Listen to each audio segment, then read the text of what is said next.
So good evening, everybody. So we will be continuing today, Perek Lamed Vav. So the larger topic over here is we started off in Perek Lamed Hey and asking why it is that in Yiddishkeit there's this emphasis on Maisa, on Hamaiso Iker, on action, mitzvahs Maisius, action mitzvahs.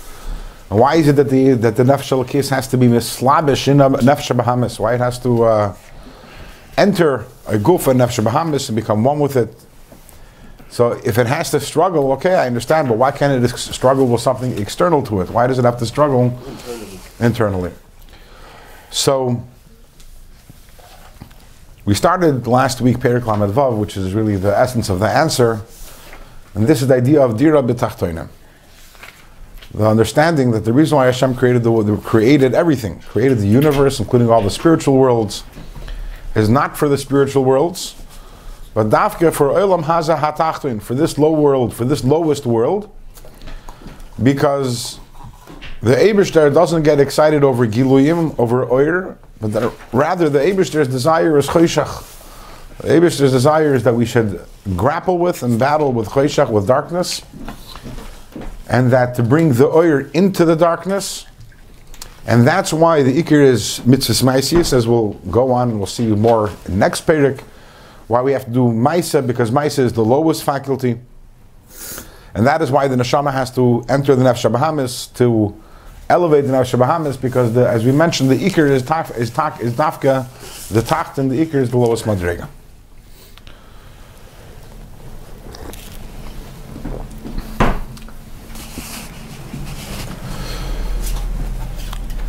This upcoming week, a week from tonight, is Yud Shvat, which is the yard site of the Rebbe Rayatz, Rabbi Yosef Yitzchak, the previous Rebbe, and the day when the Rebbe became the Nasi 68 years ago. Tonight is Gimel Shvat.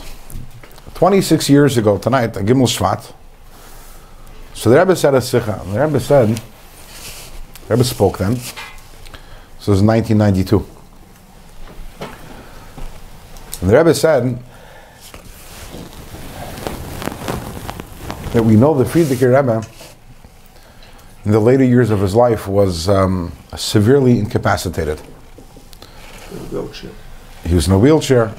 Maybe some of you have seen pictures of the Frierdiker Rebbe. He looks like an old man. He wasn't an old man. The Frierdiker Rebbe passed away. He was 69 when he passed away. But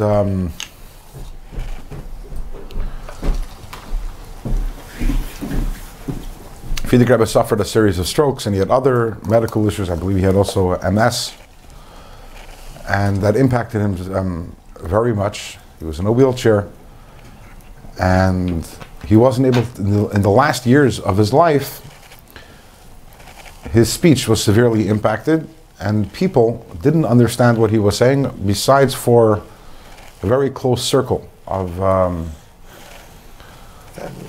family and the attendants, and maybe some of the the big chassidim who were there all the time. In fact, when people would go in those years into Yechidus by the Frierdiker Rebbe, and he passed away in 1950, so we're talking in the years before, and so the shamis, the gabbai would go in with them, and the gabbai would translate what the Frierdiker Rebbe was saying, and not translate from language to language, but the people usually didn't understand because of the strokes what the Frierdiker Rebbe was saying, so he would the gabbai would say it over. But it didn't impact the Frierdiker Rebbe's writing, actually. The Frierdiker Rebbe continued to write until literally his last day, or not literally his last day because he passed away on Shabbos, but his last letters were written on Friday, Teshvat. The Frierdiker Rebbe was a prolific writer. The Frierdiker Rebbe, they say that he wrote around 100,000 letters in his lifetime, 100,000. How do they know that? Because he wrote all his books in notebook. All his letters were written in notebooks. He didn't dictate his letters. He actually wrote every single letter. The Rebbe would dictate letters. Now the Rebbe also wrote many tens of thousands of letters, but they were primarily dictated.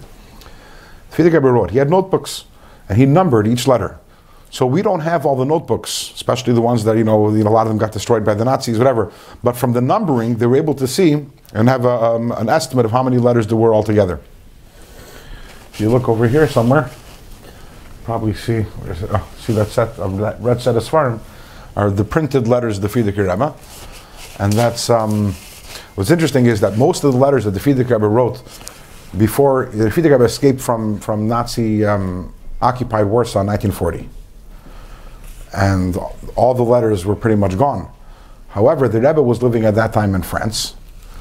And the Frierdiker Rebbe, for the years beforehand, he would send to the Rebbe all his letters that were relevant to the public. In other words, the letters where he would write Torah ideas, or letters where he wrote stories, for the Rebbe to hold on to and to index. And that's how they survived the war, from the Rebbe. So all the other letters didn't make it.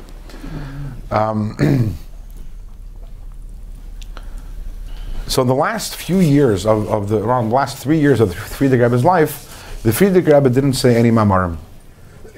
I'm jumping ahead. Let's go back a little. So at a certain point in time, in the last years of the Frierdiker Rebbe's life, a big doctor came to visit the Rebbe to treat the Frierdiker Rebbe. And before he left, he told the Rebbe, "I have a question to ask of you." So this is the Rebbe, and this is the Rebbe saying this. I'm adding in some side information. The Rebbe is saying this story about this doctor who came to the Frierdiker Rebbe and said, "I don't understand." The Rebbe was emotional when the Rebbe was saying this story. He says that your job over here in this world, you're put here into the world to disseminate, to publicize, and to spread Chassidus and Yiddishkeit. So why is it that Hashem would have taken away from you, deprived you of such an important tool? Good question. In that area? It doesn't seem to make any sense. It would seem that if anything, you should have a more powerful or better koyach hadibur than anybody else. Who asked that question? This doctor. The doctor. Yeah. Now, this wasn't the first time that the Rebbe said this story. And other times when the Rebbe said the story, the Rebbe would try to answer the question. And the Rebbe would compare the Frierdiker Rebbe to Moshe Rabbeinu, who Moshe Rabbeinu also was a Kvad Lashon. And the Rebbe would explain Beruchnius, why was Moshe Rabbeinu a Kvad Lashon, and explain how that applies also to the Frierdiker Rebbe. But that was on other occasions. On this occasion, the Rebbe didn't answer the question.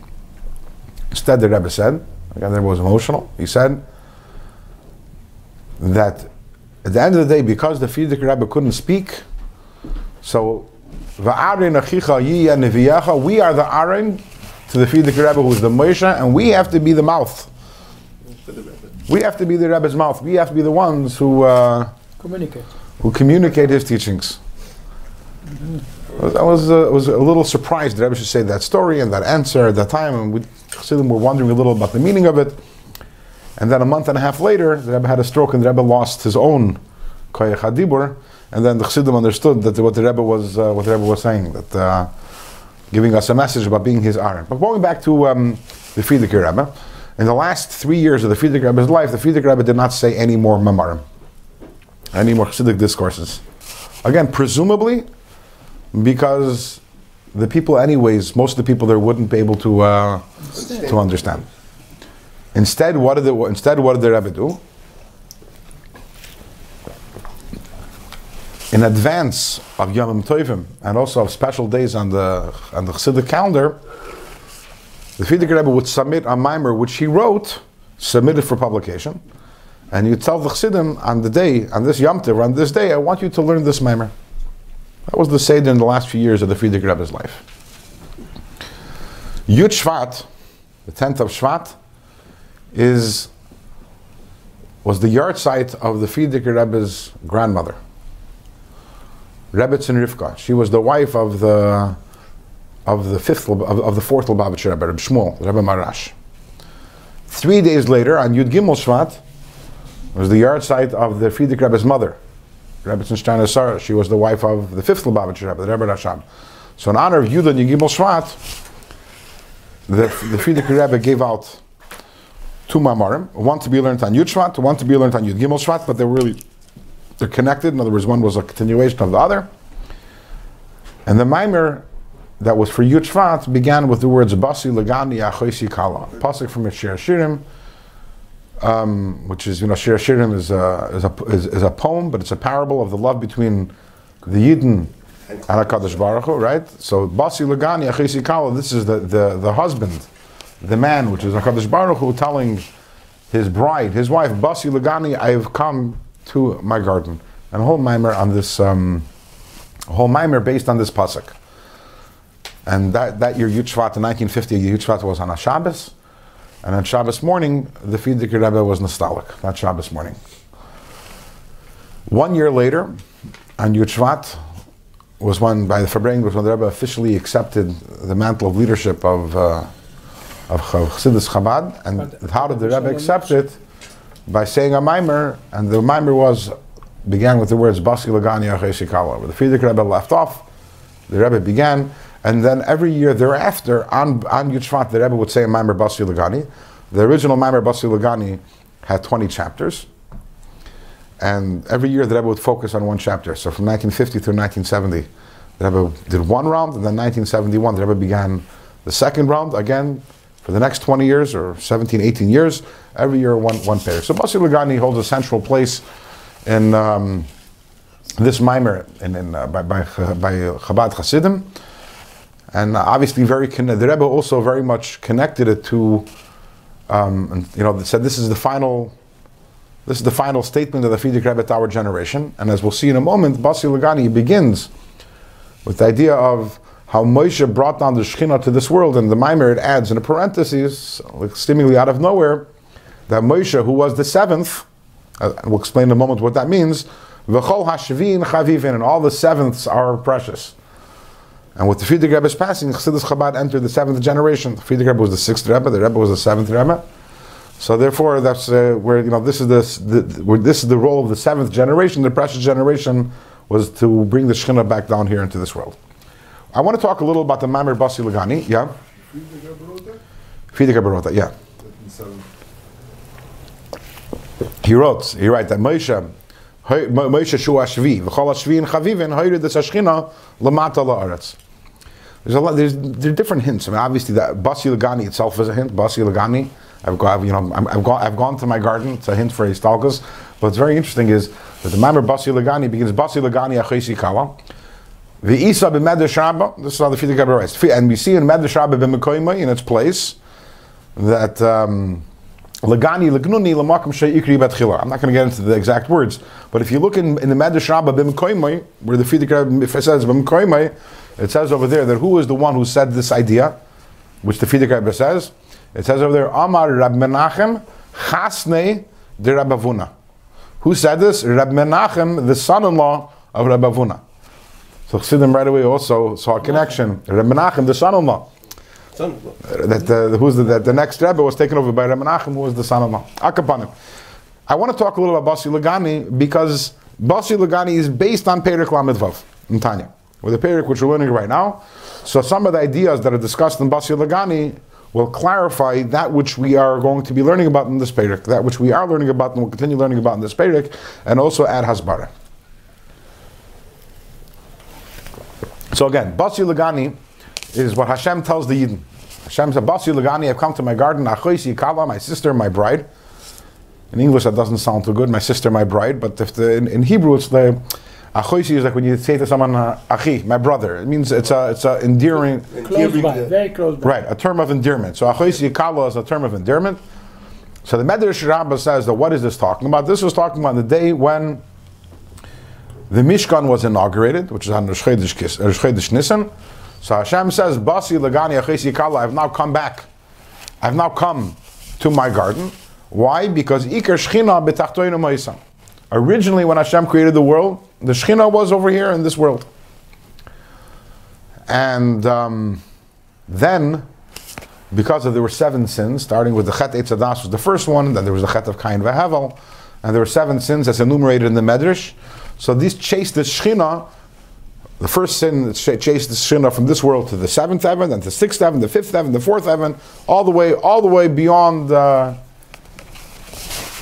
I don't want to say the solar system, or the beyond the spiritual system of creation. Then the Medrash says, "Va'achar kach amdu shiva tzadikim," and then it arose 7 tzadikim, starting from Avram, Yitzchak, Yaakov, Levi. How would it go? Avram, Yitzchak, Yaakov, Levi, Kahas, Amram, right, and Moshe, 7 tzadikim, and each one of them brought the Shekhinah back down to one heaven until Moshe, Shehu Ashvi. Moshe was the 7th one. And all the 7ths are precious. So he brought the Shekhinah back down here in the world. When? So it started by Matan Torah, when Vayired Hashem al Har Sinai, but it was Bikvias. When did it come in a very an established way, in a permanent way, was in the Mishkan.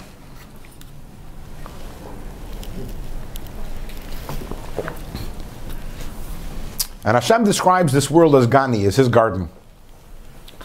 This is a very interesting terminology, to describe this world as his garden. What is a garden? What do you associate when you think of having a garden? What do you associate with? Talk about here in this world, a garden is tranquility, a garden is pleasure. Right? This is the place, this is Hashem's garden. This is the place Hashem created it. Iker Shechina, he started off down here. This is where he wants to be. We chased him away. And then he came back. And the obvious question is, if this is where Hashem wanted to be, then why did he let us chase him away? How could you chase the Rebbeinu Shalom away? Well, did we torpedo the divine plan? Free will. Why did Hashem give us free will? You choose the right thing. If he wanted to be here and he realizes that our free will can mess up his plan, don't give us free will. Make us like the angels. Wants us to take it. So the Frierdiker Rebbe says, Choose it. Take it. and this points to Perek Lamed Vav in Tanya. When Hashem created the world, we all know, based on the Medrash Tanchuma, that Hashem created the world because he wanted a dira b'tachtoin, he wanted a dwelling place down here in the world. But that's only one aspect. There were really three aspects to this original, primordial desire of Hashem. Number one, he wants a dira b'tachtoin. Number two, he wants that this dira should be created by the tachtoinim. Not that he should impose himself upon the world. He wanted it that it should be mitzad tachtoinim, that it should be the work of the product of the achievement of the tachtoinim themselves, the people who inhabit this lowest world. Number three, he wanted that the way that this dira is created and fashioned is through iskafia and ishapcha, which means struggling with and vanquishing the darkness and the Sitra Achra. And each component is crucial over here. It's what he wanted, who is the one who's bringing this about, and how it's going to happen. All three of those are important to the ultimate plan. Why? We don't know. That's why the words are used here in Tanya. Nis'ava HaKadosh Baruch Hu, which is words in the Medrash. He desired. The word nis'ava is related to Atayva. They say the Alter Rebbe once said, the Rebbe Rashab says, that the Alter Rebbe once said, Af Atayva frekmen ken kasha nisht. When a person has Atayva, you like chocolate? Sure. Why do you like chocolate? I don't know. You don't know? Okay. So Af Atayva frekmen ken, the Eibishter had this Tayva. The Eibishter had this desire for B'dir B'tachtonim, but again, this desire includes these three components. That's why they say HaKadosh Baruch Hu nit'ava. Otherwise, we will not understand. Obvious, right? So, he wants a dir b'tachtoinim. What does that mean? What does a dir b'tachtoinim mean? That will be clarified as we go along. But that's why that Hashem originally he was here, and as we continue in the Perek, we'll also find out then why did he start off over here, and why did he, in other words, why didn't he start off elsewhere and have him? That will become clarified as the shir goes along. But that is why the Eibishter needed that we should be the ones who bring him down. How do we bring Hashem down? How do we make a dir b'tachtonim? How do we make that Hashem should be present in a lowly place, in a place where there is no gilui? So we take a look. Where was Hashem present? Where was this dira? In the Mishkan. Where is the Mishkan? The midbar. The Mishkan was in the Midbar. But we know with the famous Shalah, the Shalah says, Va'asuli mikdash v'shachanti b'soicham. That the Pasuk says, that Hashem says, I want you to make for me a Mishkan, and I will dwell amongst them. Which grammatically, this is somewhat problematic. It should say, Va'asuli mikdash, make me a Mishkan, make for me a mikdash v'shachanti b'soichoi, and I will dwell within it. What is within them? So from this, the Shalal learns, B'soich kol echad ve'echad mi Yisrael. And every single one of us is supposed to be a Mishkan for Hashem. Meaning, we are the ones who are the Mishkan. We are the Dira B'tachtoinim. We are the Tachtoin, and we are the Dira B'tachtoinim. How do we make the Dira B'tachtoinim? As mentioned, through fighting, through Iskafia, and through Ishapcha, through struggling with, and subduing, and ultimately transforming the Ra which is within us. So what is the purpose of the Beis HaMikdash and the Mishkan? The Beis HaMikdash was even more permanent. And this year we're not going to get into this in the Beis HaMikdash and the Mishkan. Maybe we'll do that later in chapter 50. But there's discussion about that. But right now we're talking about the general idea of a Mishkan, a Mikdash, and every single one of us is supposed to become a Mishkan to Hashem. Now, once we understand this, we realize that although the Mishkan was a physical place and there were physical things that were happening over there, but everything in the Mishkan, every component of the Mishkan, excuse me, is a spiritual concept which also applies to ourselves. And the point of everything in the Mishkan is to make this Dir B'tachtoinim. So, Friedrich Rebbe says, what is the main avodah which was in the Mishkan? Korbanot. Main avodah of the Mishkan was a carbon. What is the point of a carbon? This is the Kaddish. This is Kaddish Kafya, Sitr Achra, right? Taking a behema. This is a dir b'tachtoinim. There's a behema which is the ultimate tachtoin, and making it into a carbon, bring it close to Hashem. And within every single one of us, says the Friedrich Rebbe, the same applies. We all have a behema within us. We all have the behema, the nefesh habahamis, the Yetzer Hara. Says the pasuk, Adam ki yakriv mikem karban l'Hashem. It's pasuk in the beginning of Vayikra, which translates Adam ki yakriv, person who wants to bring a carbon, mikem, from amongst you, karban l'Hashem, a carbon to Hashem. Now this pasuk is constructed somewhat shoddily, it would seem. For those of you who understand Hebrew, it should say Adam mikem, a person from amongst you, ki yakriv, who wants to bring a carbon l'Hashem. But the pasuk says instead, Adam ki yakriv, a person who brings a carbon, mikem, from amongst you, carbon l'Hashem. So the Friedrich Rebbe says that this word mikem has two understandings. First of all, Adam, a person. You're the person. You're neshama. Atem kruyim Adam. Ki yakriv. You want to come close to Hashem. So the first thing you have to know, mikem. Mikem, in the words of the Friedrich Rebbe, mikem ubachem hadavar tali. It's up to you. So many of us think that my behema is too big. I can't come close to Hashem. My behema is not royal carbon. So the first thing you have to know, mikem ubachem hadavar tali. It's up to you. You could. How do you know that you could? Maybe you can't. Maybe your behema is taka too big.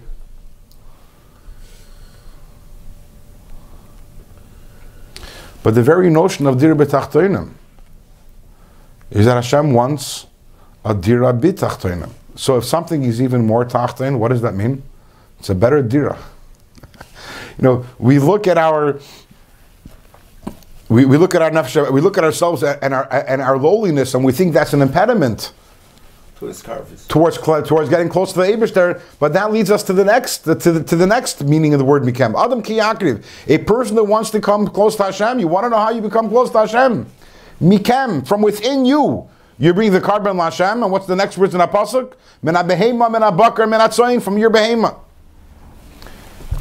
And this is really what we're saying over here. The neshama wants to come close to Hashem. You know how the neshama becomes close to Hashem? By doing a mitzvah through the nefesh habahamis. The hamaisu ikar. So we're talking about this Perek, last Perek. Your nefesh habahamis is not an impediment from you to get close to Hashem. That's what allows you to come close to Hashem. Returning to what we spoke about last week. Remember about the Yetzer Hara, that the reason why we got to Torah is because Yetzer Hara yesh b'nechem. We have a Yetzer Hara. Mikem. That's why the main avoid on the Beis HaMikdash was the avoid of HaKarbanis, because the avoid of HaKarbanis is the ultimate idea of dir b'tachtoinim, taking a behema, which is a tachtoin, and bringing it as a carbon. In our lives, that means we become a dir b'tachtoinim when we take our tachtoin, when we take our nefesh habahamis, even the specific components involved. So we talk about, we know that there was a Eish Shalamayla that used to come and used to consume. They used to consume the karbanas. A fire used to come up from heaven, used to consume the karbanas. What does that mean? Every single one of us has a fire. We have the fire, the Avos Hashem that we have within us, the fire of the Nefesh Ha'olakis, the fire of the Neshama. And that fire, that godly fire within us has to consume the Behema, the Nefesh Bahamis, so the Nefesh Bahamis also comes to love Hashem. And that's Dir B'Tachtoinim, when my Nefesh Bahamis, me, lowly me, comes to connect to Hashem. That's one point the Rebbe says. And then he moves on and says, okay, so that was the main avodah in the Beis HaMikdash, which was karbanos, which expresses the idea of Dir B'Tachtoinim. What was the Mishkan constructed of? It was constructed a lot of things, Zav, Kesef, and Acheshes, but what was the primary structure of the Mishkan made of? Atzei Shittim. What does the word Shittim come from? Shtut. The word Shittim comes from the word Shtus. Take a moment to think about that for a second. How do we construct our Mishkan for Hashem? How do we construct our Dir B'Tachtoinim? What is the building blocks? What is the construction material of our Mishkan? Gold. Our Shtus. Our Shtus. The Shtus of the Nefesh Bahamis. The Shtus of the Nefesh Bahamis, as the Gemara says, in Ein Adam Oiver Aveira Ela Imkei Nichnas Bei Ruach Shtus. This Ruach Shtus, which covers up on the emes, which covers up on our essential desire to connect to Hashem, and every time that a person does an Aveira, it's the Shtus, which we forget about. We forget about our love for Hashem. We forget about our desire to connect to Hashem.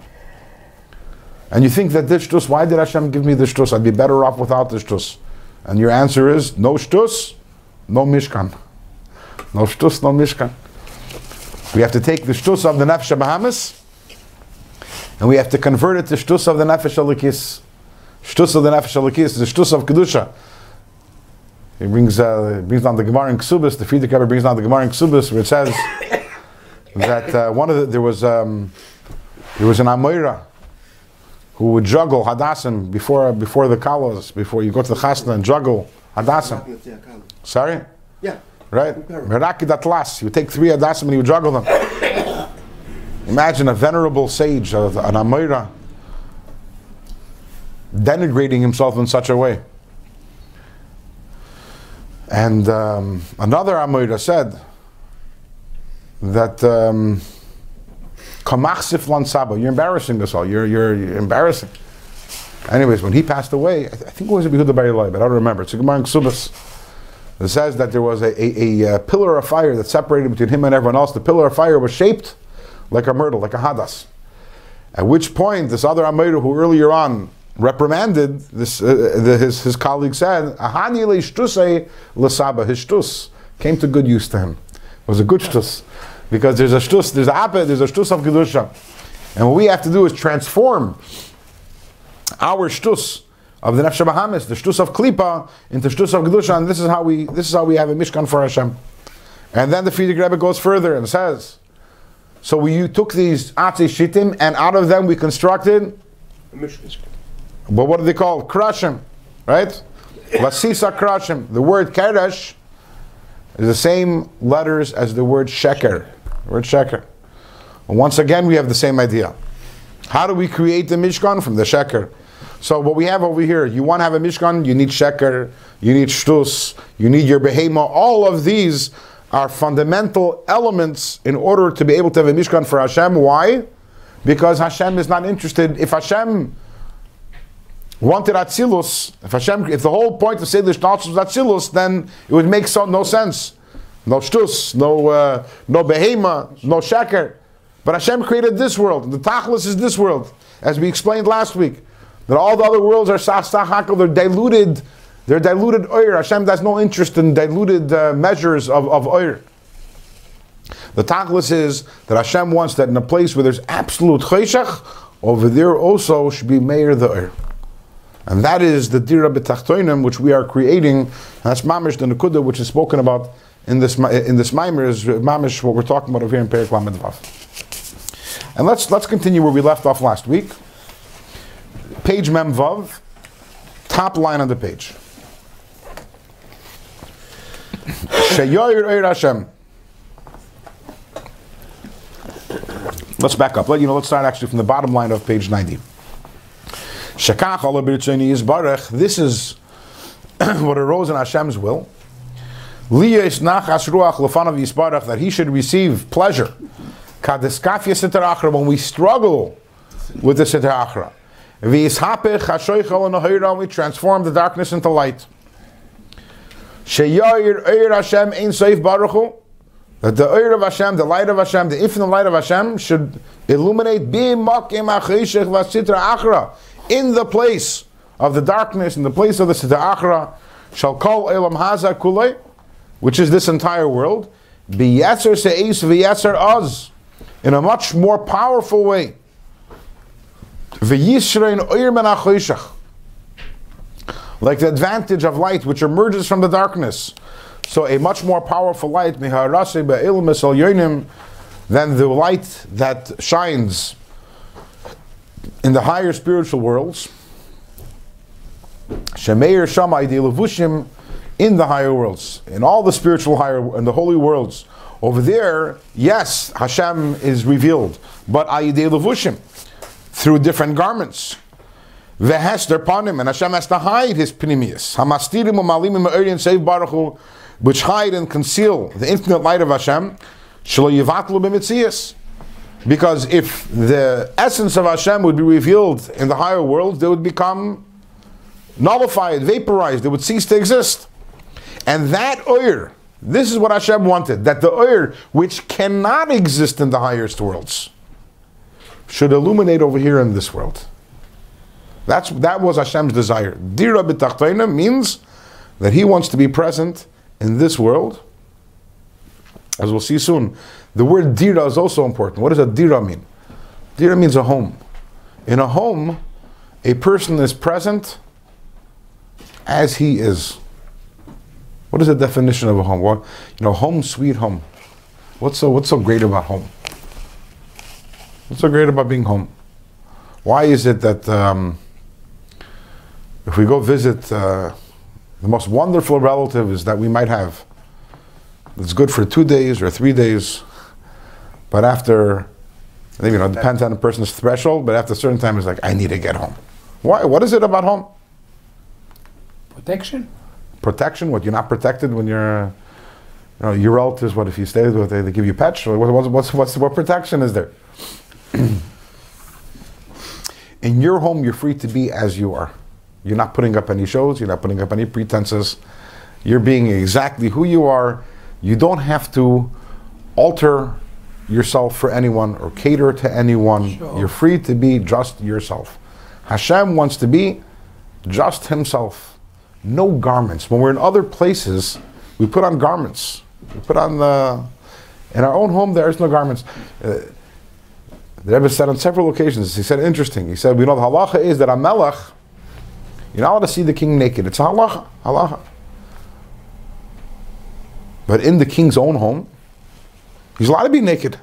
So that's what Hashem wants. He wants to be naked over here in this. He wants a dira, He wants a place where He can be naked.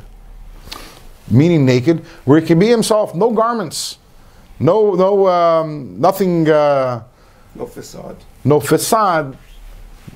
Not putting on any ears or anything to be, and He wanted that should be over here, and it can't be in any of the higher worlds, because if it would be in any over the higher worlds, Hashem reveals Himself through garments, and there might be beautiful garments, by the way, like the king when he goes out, he's wearing royal robes and everything. There might be beautiful garments, but they're garments in the higher worlds. And I'm talking about the spiritual worlds of Atzilus, etc. And He wants a dir b'tachtonim. He wants to be present over here, as they say, be'atzmusai, as He is, as is. He wants to be comfortable over here. And that's something which is not experienced in any of the other worlds. And that's what Hashem wants in this place of Choshech. Do we say that that's accomplished through the Torah and the mitzvahs, that through Torah and mitzvahs aren't those garments? Next Perek Lamed Zayin, will be devoted to how we accomplish the B'tachtonim. Right now we're saying, here is what Hashem wants. Right. How we accomplish that, it's a whole long Perek, it's a whole system of how we accomplish Dir B'tachtonim. In short, is it Torah mitzvahs? Of course. Right, and are those garments? In short. Are they garments of what? Garments that allow Hashem's presence, but they're a garment. I mean, we saying that that's His essence. Tefillin, wearing tefillin is. You're going to have to wait. Okay. You're going to have to wait. Yeah. However, again, in this Perek we're getting into the what Hashem wants, and you might want to say the beginning of the how. It's through the fighting of the darkness and through transforming the darkness. Now, how do we do that? That we don't know till next Perek. But it's not just about the dir b'tachtoinu, but this Perek is also telling us it's accomplished through the iskafia and isapcha of Sitra Achra. Now, how is it possible that in the highest worlds, Hashem there is revealed without any, if Hashem were to be revealed there without any garments, to be revealed as He is, they would be, as you say over here, batal b'mitzias, yivatal b'mitzias, they would completely evaporate. And so how is it that we'll be able to handle such a gilui, right? So he says, "V'lazed nasna kadosh baruch hu Yisrael asatayram," and this is why Hashem gave the Yidden the Torah. Shenekras oiz v'koyach. Torah is referred to as oiz, and it's referred to as koyach. U'kemayim Razal, and as Chazal tell us, Hakadosh Baruch Hu noisen koyach b'tzadikim lekabel scharam la'ased lavei, that Hashem gives the tzadikim the koyach to be able to accept their reward. La'ased lavei. When Mashiach comes, shlo yizbatlu b'metzias mamish ba'ir Hashem, so they shouldn't become totally bottled b'metzias from the light of Hashem hanigla la'ased, which will be revealed in the time to come. Beli shum levush, without any garment. So the Torah that we have, interestingly, it has certain properties within it, which enable us to. It's similar. What? Withstand. It's similar to the idea of a vaccine, actually. It's similar to the idea of a vaccine, because what is Torah? Torah is Hashem. Torah is Hashem. Now, not nafshis ksavis yahavis. Hashem transcribed Himself and wrote Himself into Torah, and as we learned at length in previous prakim, and Perek Hey and Perek Chav Gimel, that what is Torah? Torah is Hashem's Chachma and Ratzon, and Hu v'Chachmatza Yechad, He's one with His Chachma, and Hu v'Ritzoni Yechad, He's one with His Ratzon. So every time that we're learning Torah, even though we don't realize what's going on, but we're actually inoculating ourselves and we're building up our resistance, so to say, so that when the Gilui Elokus of Mashiach comes, we have the wherewithal and the strength to be able to, not to be bottled Metzias from that incredible revelation that will be when Mashiach comes. We'll have vessels. We will be a vessel. We'll be a vessel. Right? Because of the Torah. And Kediksiv, as the Pasuk says, now when Mashiach comes, our teacher, which is Hashem, won't be anymore in a garment. Hashem will not be hidden from us. Bekana in any garment. And another pasuk says, and as the pasuk continues, rather your eyes will directly be able to see Hashem. Uksiv, and the pasuk says, Ki ayin ba'ayin yiru, that we will see Hashem eye to eye, v'goimer. Uksiv, and it says, that no longer will we have the sun to be our light by day. Ki Hashem because Hashem will be our eternal light. This is the incredible Gilui which will be when Mashiach comes. V'noidan, it is known, Mashiach, that the days of Mashiach, and particularly when the dead become back alive, and Tachlis Shleim was B'riyas Elam Haza, is the completion, the completed state of this world, the purpose and the objective of this world, Shalakach Nivra Michilasei, which why it was originally created. Okay, so this is there's a lot packed in over here. So first of all, note the words Shalakach Nivra B'tchilasei, that this is the way it was, this is its purpose, why it was created in the first place. Why is that important to mention over here?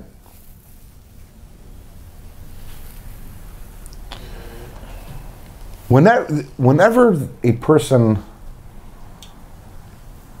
learns something, acquires a certain trait, a certain habit, or whatever it is, if it's a davar noisaf al mitziyusay, it's not who I am essentially.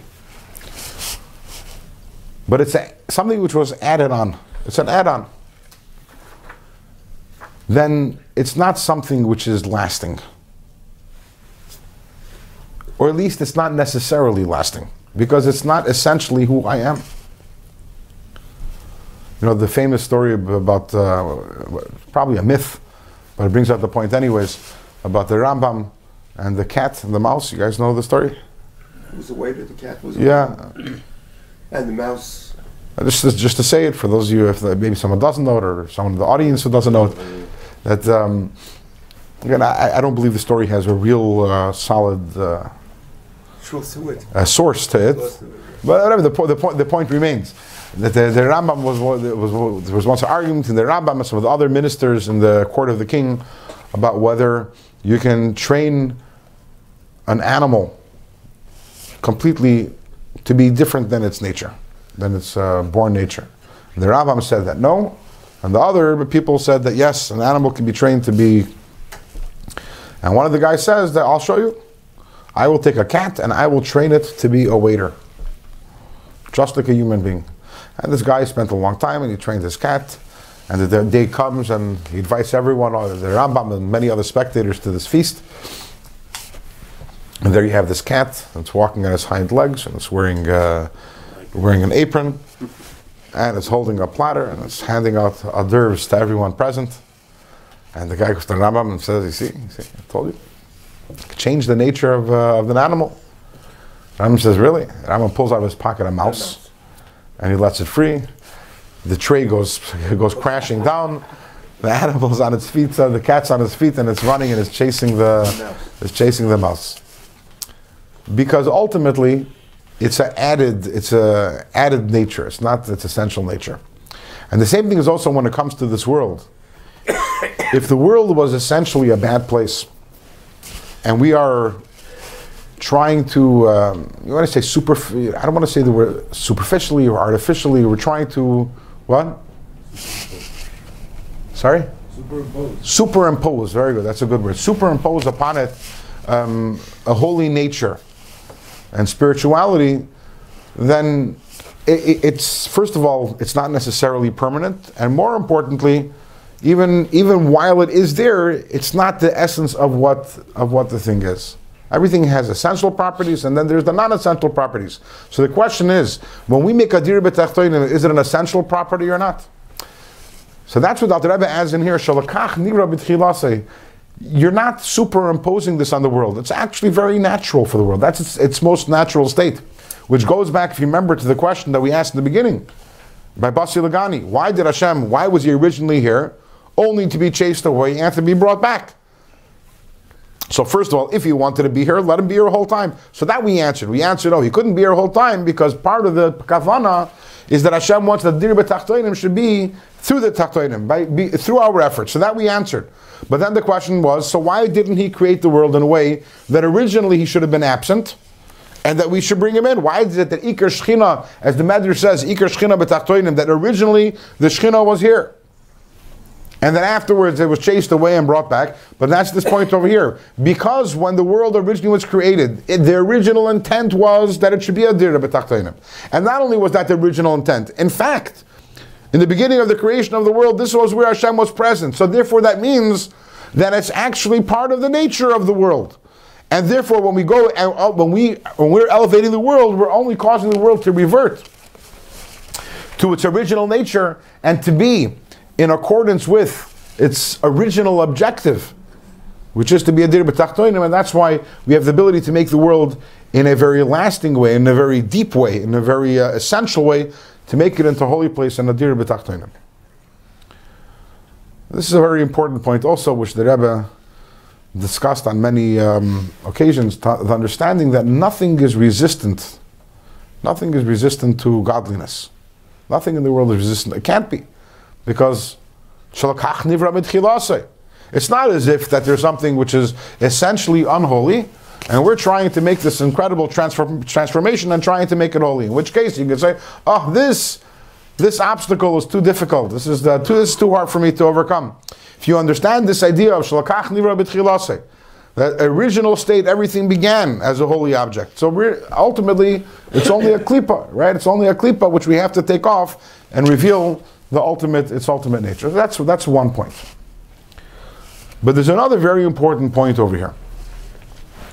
And this is actually a huge paradigm shift. It's transformative. The Alter Rebbe says over here that it's known the Yemoisa Mashiach, and especially Tchias HaMesim, is the Tachlis V'Shleimus Brias Olam Haza, is the world in its perfected state. It's the world as it reaching its objective, its Shleimus. Shalakach Nivra Mitchilasai, that this is what it was created for in the beginning. Now everyone here is taking that statement somewhat, very calmly. But what is so revolutionary about the statement? How is it so different than the average way people think? When you go to the average from you say, describe to me in one word, in 2 words, in a sentence, what is Yemei Mashiach? What's its function? What's he going to tell you?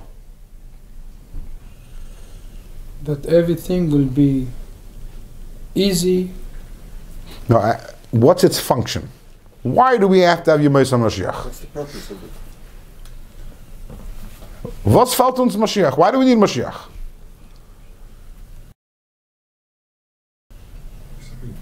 What? So that's what most people tell you, because we need the Beis HaMikdash. I believe the popular response, and we can do a man on the street interview maybe one of these days and see if it's corroborated what I'm about to say, is that it's schar. Is what? It's our reward, it's schar. Yemei Mashiach is about schar. We're working in Galus for 2,000 years, we're suffering in Galus, an incredible suffering for 2,000 years, and then the purpose of Yemei Mashiach is because there's going to come a time when Hashem needs to reward us. But and you think a little deeper. Where does that whole attitude comes from? If you say that Hashem created the world because He wanted to be good to us, and there's definitely Makairis in Kabbalah for that, in Eitz Chaim, and why did Hashem create the world? Ki chafetz chesed, He wanted to do chesed. This is chesed. This is Hashem's chesed.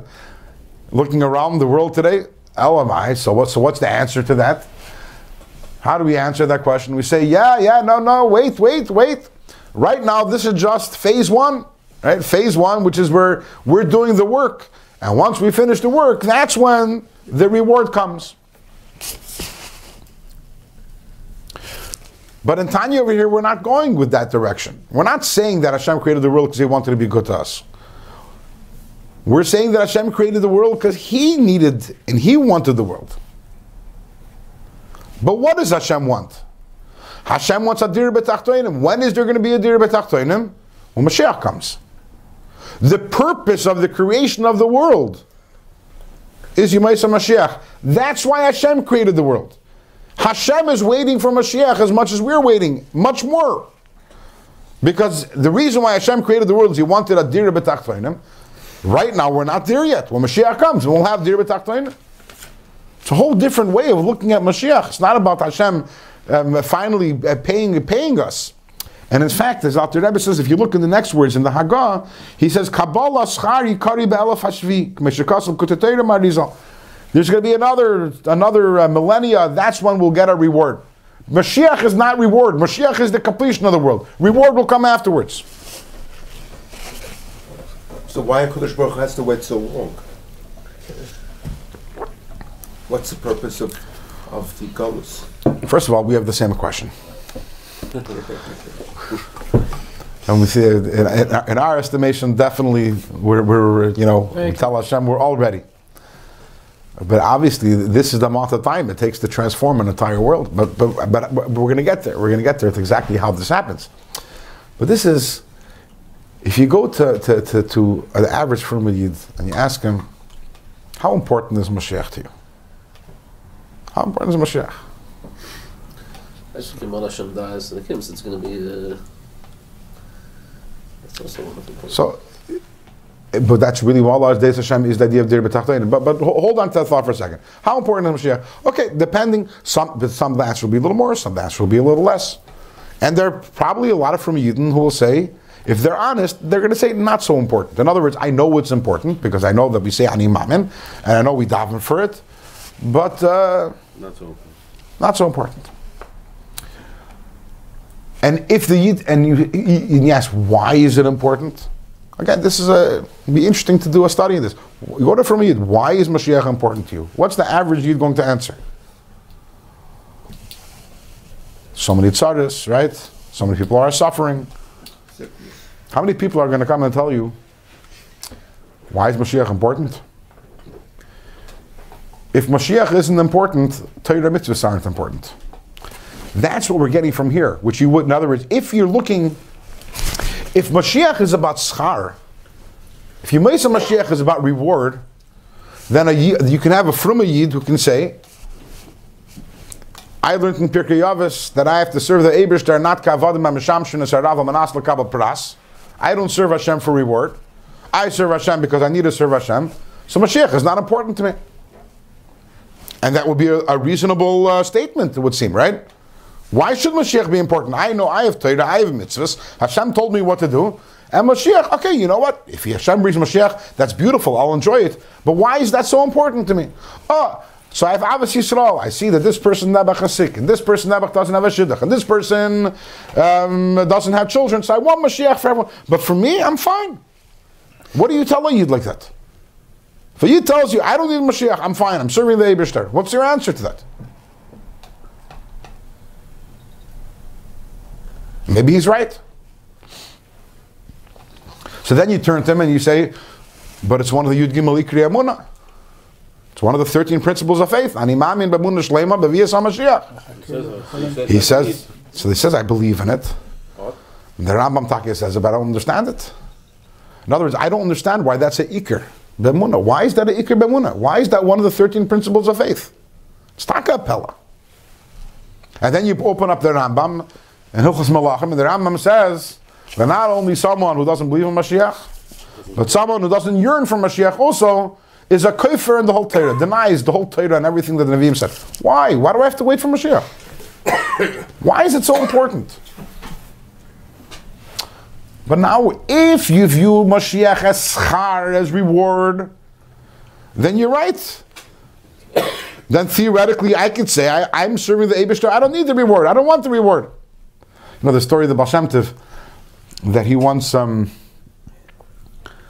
don't remember all the details of the story, but he once, I think it was in Istanbul, in Constantinople, and he needed a big favor, and someone gave him the favor. This whole story with Pesach. He didn't have anything for Pesach. The person supplied the whole Seder. So he told the person, what do you need? And the person said that I don't have any children. So he gave him a bracha. He says, I'm maftiach you that next year by this time you'll have a child. So in heaven they went crazy because there was a major gzar din on this person that he's not going to have any children. But tzaddik geizer kadosh baruch hu mekayim. Tzaddik commands and the Eibishter said mekayim, so they had no choice, but they were going to punish the Baal Shem Tov because how dare he interfere and mess up the whole heavenly plan. So it was decided in heaven that they're taking away the Baal Shem Tov's Gan Eden. No more Gan Eden for the Baal Shem Tov. And the Baal Shem Tov was notified about his punishment. The Baal Shem Tov immediately got up and he started dancing and singing. He was overjoyed. He said, till now, whenever I was serving Hashem, maybe I had a thought that I was doing it for reward. Now I have no reward. Now I can serve Hashem l'shma. It was the biggest joy that he could have. So he was informed from heaven, you got back your Gan Eden because we don't want to reward you for what you did. So for you taking away Gan Eden, it's a reward. We're not going to reward you, so we're giving you back your Gan Eden. So what if someone is in the Madrega of the Baal Shem Tov says, I don't need Mashiach. But that's if Mashiach is a schar. But if we're understanding over here, Mashiach is not a schar. Mashiach is the shleimus, that's what the Eibishter wants. And by the way, as the Rebbe once said, you're fine in Galus, you don't want Mashiach. But how about have Rachmanis on the Eibishter? Think about how much Hashem wants Mashiach. Once we understand that Mashiach is about Hashem's desire for dir b'tachtonim, so first of all, if you love the Eibishter, you should want Mashiach, so Hashem can go out of Galus. But it's more than that. Every time you're doing a mitzvah, every time you're learning Torah, what is the purpose of it? The purpose it is dir b'tachtonim, right? The purpose is to bring Mashiach. So if you don't want Mashiach, you're totally out of tune with what you're doing. So imagine a person is working in an apple factory. I don't mean the apples you eat. Right? You're working in Apple.